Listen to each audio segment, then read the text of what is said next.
निम्न संयोजन में बिंदुओं ए और बी के बीच तुल्य प्रतिरोध ज्ञात कीजिए। यह परिपथ प्यारे बच्चों हमें उसने दे रखा है।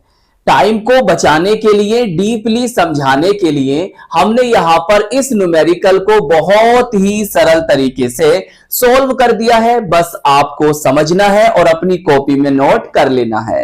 तो चलिए फिर कॉपी और पेन निकाल लीजिए। तो प्यारे बच्चों हमें ए और बी के बीच तुल्य प्रतिरोध को बताना है। बहुत ध्यान से समझना, बहुत ही प्यारा, बहुत ही आसान न्यूमेरिकल है। देखो प्यारे बच्चों, अगर आप इस परिपथ को ध्यान से देखते हैं और हम ये मान रहे हैं कि हमारी धारा यहां से आ रही है, इस तरह से धारा हमारी आ रही है और यहां आने के बाद धारा बढ़ जाती है। इसे हम कह देते हैं I1 और इसे कह देते हैं I2।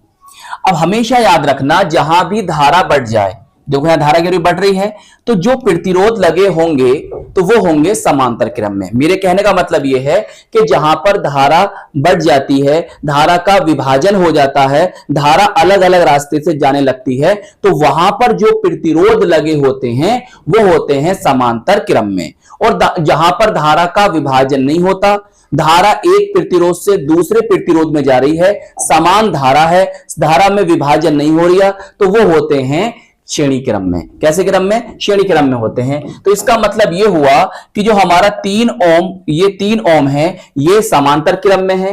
इसी तरह से प्यारे बच्चों 6 ओम और ये 6 ओम जो है ये भी कैसे क्रम में है? समांतर क्रम में है। और इन प्रतिरोधों के बीच में क्या है? आपका 8 ओम का प्रतिरोध है। तो कहने का मेरा मतलब यह है कि अगर हम इस परिपथ को पुनः परिपथ बनाएं, मतलब दोबारा परिपथ बनाएं, तो यह परिपथ हमारा कुछ इस तरह से बन जाता है। सही। अब ये जो परिपथ बना है ये हमारा व्हीट स्टोन सेतु की तरह बना है।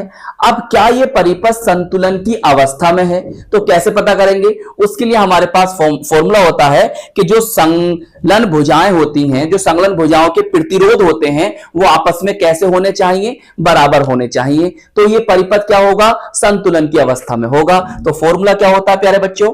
देखो हमने ये परिपथ को, मतलब इस परिपथ को इस तरह से बनाया और इसके प्रतिरोध का नाम हमने P दिया, Q दिया, R दिया, S दे दिया। सही है। हम क्या जानते हैं? P बटे Q बराबर R बटे S। सही। अब देखो हमारा P कौन है? 3 ओम है। सही, 3 ओम आ गया। सही। और हमारा Q कौन है? 6 ओम है। यहां पर हमने 6 ओम लिख दिया। हमारा R कौन है? 3 ओम है। और हमारा S कौन है? 6 ओम है। और जब इन्हें काटोगे आप, 3 कम 3, 3 दूनी 6, 3 कम 3, 3 दूनी 6, तो 1/2 बराबर 1/2 आ जाएंगे। इसका मतलब ये हुआ कि ये जो हमारा परिपथ बना है, जो ये हमारा व्हीट स्टोन सेतु बना है, ये संतुलन की अवस्था में है।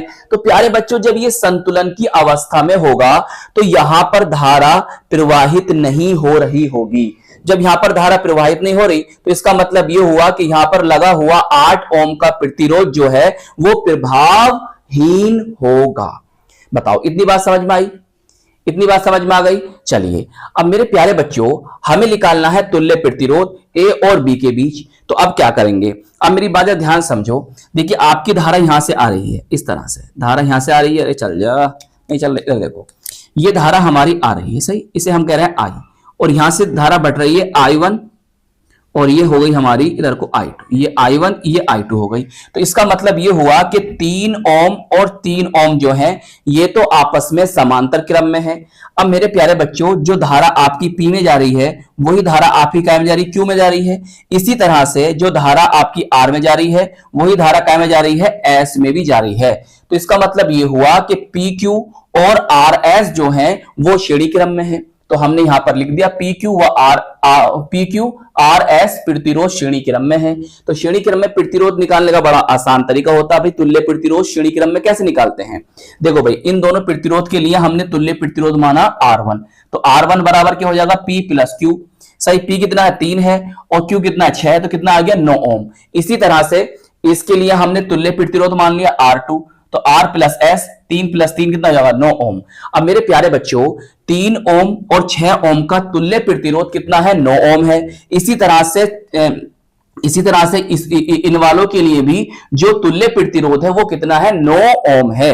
तो अब हमारा परिपथ क्या बन जाएगा, कुछ इस तरह से बन जाएगा। भाई 8 ओम लिखने की जरूरत नहीं है क्योंकि यहां पे धारा का प्रवाह नहीं हो रहा है, क्योंकि ये क्या है, ये क्या प्रतिरोध, ये वाला प्रतिरोध कैसा है, प्रभावहीन है।